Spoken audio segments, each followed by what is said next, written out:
Para o noruegués, ao lado da máis difundida forma bokmål, coexiste legalmente desde 1885 unha outra forma escrita coñecida por nynorsk. Trátase dunha norma composicional, quer dicer, de compromiso entre diferentes falas rurais norueguesas, oposta a bokmål, que é a continuadora da tradición escrita do dinamarqués norueguesizado. As diferenzas entre ambas, na verdade, só son patentes na escrita, xa que na fala todos usan a mesma lingua norueguesa, aínda que poda haber marcas identificadoras semellantes ás que unha persoa reintegracionista utiliza ás veces na Galiza. Trátase, por iso, do caso máis puro de binormativismo, en que os lusistas nos queremos espellar, como vou explicar hoxe en galego de todo o mundo. Non fago máis que atopar xente distinta, que a mesma teima que a min.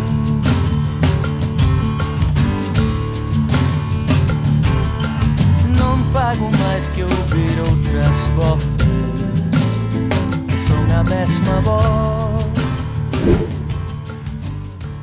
A situación lingüística na Noruega está lonxe de ser un caos, como podería parecer depois dunha primeira aproximación teórica.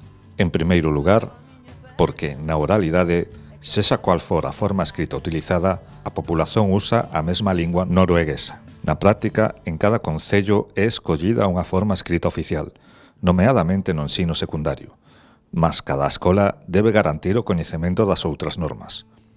O nynorsk é a forma oficial principalmente nos concellos máis occidentais do país.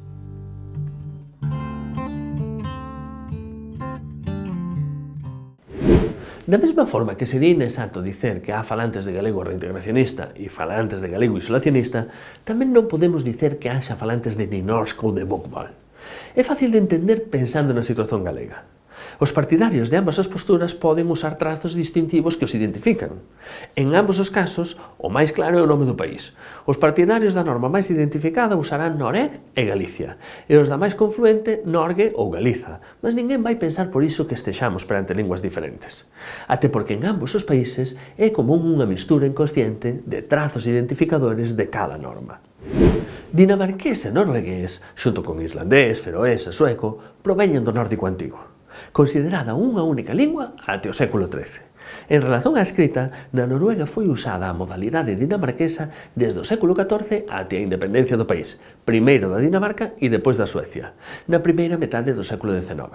E eis que surxen dúas opcións gráficas: partir do dinamarqués escrito do costume, adaptando a maneira de falar local, dano noruegués ou riksmål, antecedente do bokmål, e partidarios das posturas de Ivar Aasen, filólogo que propuña levar á escrita unha composición de trazos de diferentes falas rurais, landsmål, antecedente do nynorsk, para criar un novo noruegués máis afastado do dinamarqués. Na viraxe do século, ambos os padróns se converten en cooficiais na Noruega, e durante unha parte do século XX, o conflito entre normas veo alimentado polas tentativas de amalgamalas, promovidas polo Estado, nun proceso coñecido como Samnorsk. Este proxecto foi abandonado no inicio dos anos 70, mas o certo é que de maneira natural, bokmål e nynorsk foron ficando máis próximos do que entón até os días de hoxe. A pesar de partir de unha situación política e razóns históricas diferentes, os paralelismos entre os debates lingüísticos galego e noruegués son tantos que te sorprenden. E aínda serían maiores se as solucións en política lingüística fosen parecidas. Implementando o modelo noruegués, serían oficializadas dúas normas escritas para a mesma lingua, sen tratar separadamente galego e portugués. Un portugués galeguizado, que representarían as normas reintegracionistas da GAL, equivalería ao bokmål, coñecido nos seus primordios como dano noruegués. Na forma nynorsk temos un padrón composicional a partir das falas, como o galego codificado polo Ilgarrak. O samnorsk, por súa vez, equivalería aos nosos mínimos, que da mesma maneira que na Galiza tamén acabaron por ser abandonados. Como na Noruega, na Galiza tamén se verifica unha intercomprensión plena, indistinción de facto na oralidade, entre lusistas e isolacionistas, e da mesma forma que entre noruegueses e dinamarqueses, os galegos gozan de un alto grau de intercomprensión oral, altísimo na escrita, cos falantes de portugués sen necesidade de que teña habido unha formación previa na lingua dos interlocutores. Há quen vexa outro paralelismo nestas situacións e defenda que, unha vez que a Dinamarca colonizou a Noruega durante 3 séculos, o ninorsk equivalería, na verdade, ao galego en confronto co bokmål, que representaría o español. Porén, esta analoxía histórica é pouco útil para comparar as circunstancias lingüísticas actuais, pois non temos dúas únicas variedades faladas de noruegués identificadas con cada unha desas formas escritas. Sexa como for, a Noruega converteuse nun exemplo de tolerancia lingüística para o mundo. Na Galiza, se unha política lingüística parecida fose implementada, habría quen pudese temer que isto viñese a significar un novo foco de presión sobre o galego independente, o galego ninorsk. Mas isto non é o que se verifica na Noruega, onde unha elite cultural mantén vivísimo o ninorsk na criazón literaria, como se viu na recente atribuición do Nobel a Jon Fosse.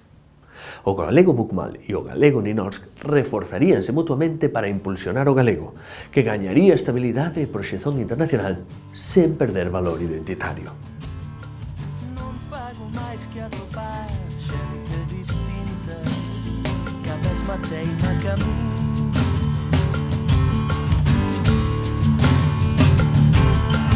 Non fago máis que ouvir outras voces que son a mesma voz.